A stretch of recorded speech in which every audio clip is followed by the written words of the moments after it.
Taking this victory going into round two. Let's go, guys. We've got Changpeng taking first turn, looking for full team strip. Does not get the full team strip. Defense break sitting on top of that Beta. Reset coming out onto the Sean. No, going for a rain of stones to sun up that Savannah and Beta. Got to go for the rain of stones there. And actually huge misses on both of those middle two units there.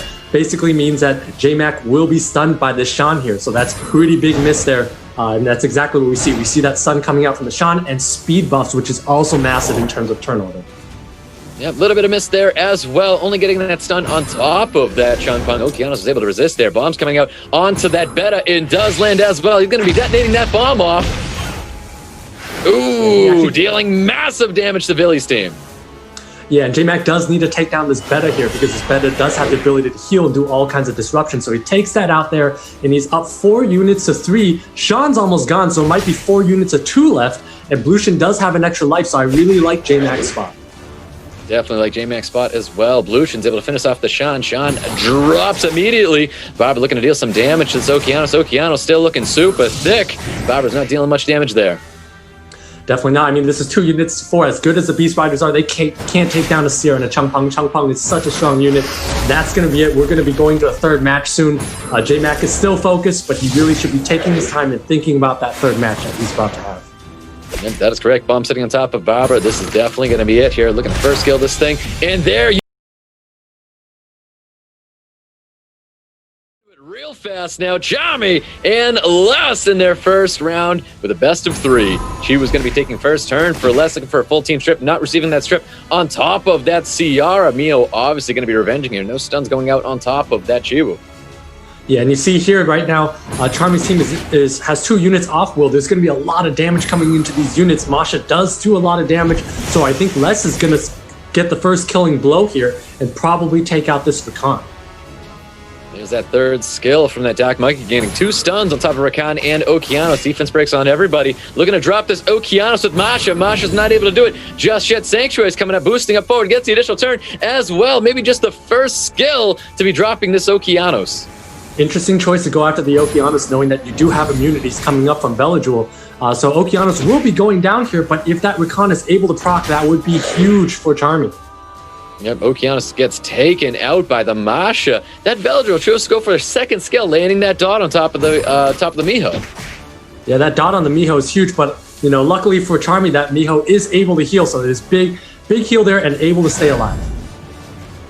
Ciara looking to focus out that Dark Monkey King first here. Chiwu going for a second skill on top of the Mio, not finishing it off just yet. We've got a second skill primed and ready for a defense break on top of that Rakan.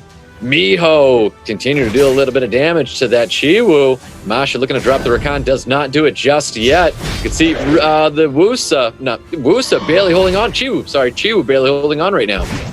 Yeah, and Charmy's actually looking to take out this Chiwu here because that is a unit that's typically not on high crit, so that's his path to victory. He's definitely looking to Miho, his opponent here, and that's his path to victory. So Les is going to need to find a way to not crit if he wants to be able to take out Miho and win this game. Yep, Ciara with a bomb primed and ready, puts it right on top. Masha gets the stun, eliminating the Chiwu from the field. Velajul finishing off that Ciara, and we know exactly what needs to happen here. We need to miss a crit on top of this Miho. Very tough here. It's going to depend on what build that Velajul is. If that Velajul is on a crit rate CD type build, he might not be able to take out this Miho here. I mean, this Miho is hanging on by the skin of his teeth, but I think we're going to see a Miho take this game down.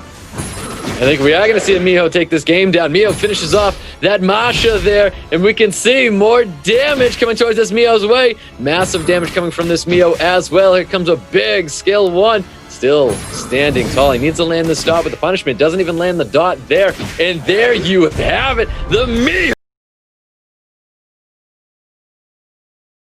First turn getting into this round 2 with Gaia versus Velipity. There's, of course, that Leo taking that first turn. Leo always taking that first turn, as I learned last year. We see that Hathor not afraid to use its skills because Fran not afraid to use the skills because Hathor is going to move in front, but of course probably should not use skill 3 here. We're going to have an attack buff bomb coming from that Sierra onto this Juno.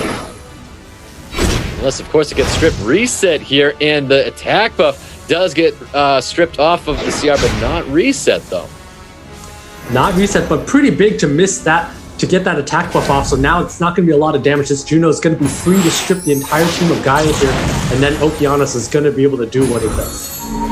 Ooh, Violent Sekhmet able to get that trip reset on top of the Hathor. Going with a nice Curse of the Beautifuls, landing those defense breaks on top of both Hathor and Ciara.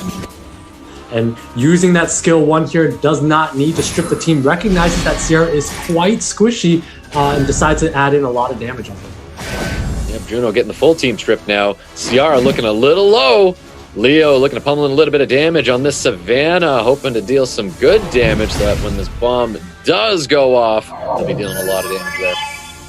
Yeah, but Okeanos does have skills, and so Velocity is in a decent spot here. That attack break, wind landing on fire, is absolutely massive because that's a lot less damage that guy is going to take, and he's going to be able to have a chance to come back. Yep, Okeanos is looking for a full team stun there, not receiving it. The Leo did resist. Seeing another third skill coming out of the Sekhmet and does not land on top of that Ciara. Does not land. That's massive if the Ciara does proc here. Resists do seem to be a common theme today. It's happened a lot that Ciara does not proc, so now Gaia is down to 3 units left. Velocity does look strong here because Juno is so good when there's a Leo on the field. Yep, that is right. You can see Hathor with that additional turn, looking for a little bit of damage on top of the Okeanos. Here's that third skill once again, landing this time on top of the Fran. Juno looking to cycle a little bit of attack bar, possibly getting a Despair Stun on top of that Fran, not receiving an Okeanos with the Violent proc, finishing off the Fran there. There you have it.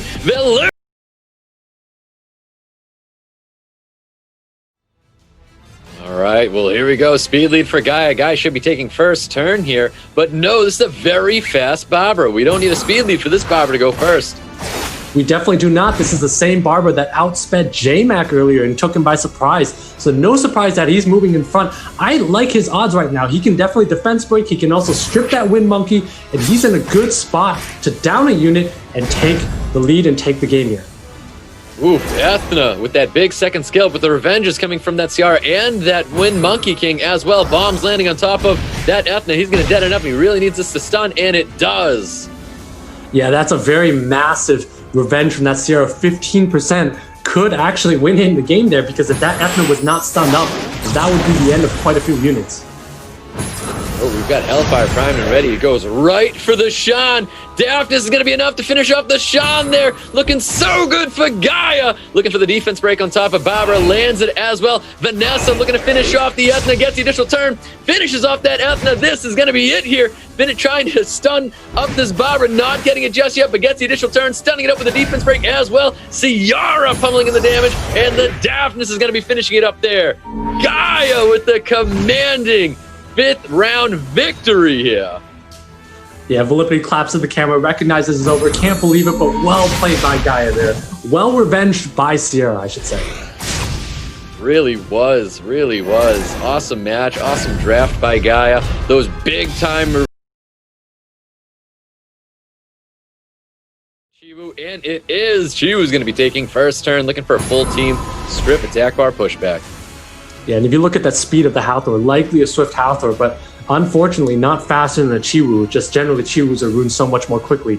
And now Charmy's in the facing down a Yanni Oki lockdown if this gets through. So looking to put this down for two turns as well with the sleep. Ooh, there you have it. Going into a round 2 with Mr. Chung and Chami. Speed lead for Chami's side of the field. He's going to be getting first turn here. Inhale Magic comes out. Does not get the strip on top of Masha. Does not get the strip on top of Masha, which could be giant, but we do have an attack buff bomb coming down on the side of Mr. Chung. Yeah, the Rain of Stones didn't stun everybody up, only getting that Vela Jewel, though. Bomb is going to be coming out on top of this Hathor. He's going to need this bomb to stun up this Hathor as well. But at the same time, the Sierra is going to be exposed. The Masha's going to move next and could down the Sierra here. Find out. Vigor going with the skill 2, healing up, getting the anti-crit up. There's the defense break. There's the additional turn. Masha was hoping to finish off the Sierra and did not finish it off here. Did not finish off that Sierra. Super tanky Sierra. And actually, how not to get 3-0'd here, because that would be a little bit embarrassing at this point in the tournament here. So Charmy needs to be able to focus and regather himself. Ooh, Mr. Chung with a lot of hopefully he can resist more stuff coming into here. Chami with the speed lead, and Hathor is going to be taking that first turn for Chami. Yeah, we see a Swift Hathor doing absolutely nothing because, again, RNG is on the side of Mr. Chung. That Ganymede has 1,000 resistance, is not able to be slept there. Ooh, but he was able to get strip reset by that Okeanos. We're going to see Cadiz possibly looking to get that branding effect on top of this this Ganymede. Regardless, though, at this point, you're looking at a Light Monkey that's moving after everything. Light Monkey's just going to be able to put the team to sleep here. Ganymede does not need to use anything light. You're going to see a Light Monkey Gany lockdown, very similar to a Gany Hathor lockdown, except it's a monkey instead of a Desert Queen. Yep, there's the giant net coming out. Can he get a sleep on everybody? Is there going to be any resistance for Chami's side of the field? It doesn't look like anybody's going to be resisting, except the damage, poke damage coming towards this Cadiz. Seal Magic coming out, getting the reset on top of that Okeanos. Yeah, I mean, this match is over here. The Cadiz did absolutely nothing this game, and the Hathor doesn't do anything in the face of RNG, and there we go. Charmy gets... Definitely has that Hathor following up as well, looking to pump a little bit of damage into that Veladrul. We're going to see this third skill going out. He needs to get the full sleep and attack bar reduction on that Vela, and he does. Gets full team sleep here. Vigor's going to come in out with that second skill. No additional turns for anybody. But again, RNG just always on the side of Mr. Chung. He is the king of RNG. Had his Vigor been stripped earlier, this would be a totally different game. Gaia finally getting some RNG with double procs. But wow, what a proc from that Light Monkey. Light Monkey King coming in, putting everybody to sleep here from that Violent proc. Definitely a great proc. Here comes that third skill with Vigor, not landing that defense break. But the Veladrul is going to be getting an additional turn here. He, cleansing up and boosting up his team. I think Veladrul is going to be doing the trick here. There you have it. And Vertiheal is going to be pummeling the damage into this Savannah next. Gaia sitting back, thinking about this next match already. Was not stripped, and that's massive in this matchup. Yep, that's right. You can see the damage is going to be focused down onto the Vigor. That's going to be the unit of choice, of course, because everyone else is going to be sleeping here. Savannah looking to really take advantage of the defense break on top of the Vigor. Isn't going to be enough here. Can Hathor drop this Vigor? Not just yet, but I think Barbara is going to be doing the trick. Wow, and that Veladrul proc is massive because now there's going to be a Light Monkey doing AoE with a Vertiheal supporting this. From Veladrul onto the Savannah, dealing a little bit of damage here. Possible first skill stun. No stun, but the additional turn with the Light Monkey King finally landing that stun. Mr. Chung getting that double poke into the Savannah to kill it here. And also that Lauren and Barbara not proccing at all, so super unlucky. And again, that Light Monkey going off here. Take advantage of that Lauren. That is very, very low. We have the Barbara Prime Brother with that second skill. Is that going to be enough to finish off the Light Monkey King? Not yet, but you get the additional turn as well. Can he drop this Light Monkey King? Still holding on. I don't know why he decided to use skill 1 over skill 3 there. Should have used skill 3 on the Light Monkey to take it out of the picture. Definitely a very greedy play and being punished for it here. Your opponent already has RNG on his side and you decide to let him off the hook here. There is no way Gaia can come back from making that mistake. Had the chance to take out the Light Monkey, but did not take it. Yeah, looking for the stuns here on that Barbara, not receiving it, but the additional turns from this Vertiheal coming out, looking to pummel the damage into this Hathor. Gaia with honestly a very big mistake at this point because we shouldn't even be looking at a Light Monkey King right now. And this Light Monkey King is punishing him. Lots of stuns, so much SWC champion. Wow, what a back and forth. It literally came down to the game 5, last units on the table. Procs by Savannah on Gaia's side kept him in the match, but, you know, Mr. Chung was able to hang in there. What a draft, what a back and forth. I mean, honestly, well drafted by Mr. Chung. He's able to Gany Hathor his way through the tournament, Gany Light Monkey King, and then be able to protect his team with Veladrul, Praha. I mean, he's celebrating, he's happy. I mean, he knows he's going to go down in Summoners War history as the 4th SWC champion. That's an amazing feat that he just accomplished. Well done, Mr. Chung. Amazing drafts from him. A lot of control, a lot of RNG. But you know what? He's the one that came out on top today. So big congrats to Mr. Chung. Yeah, it doesn't look like he can believe he just won here. I mean, you see the confetti going down in the arena out in Korea. He's super excited.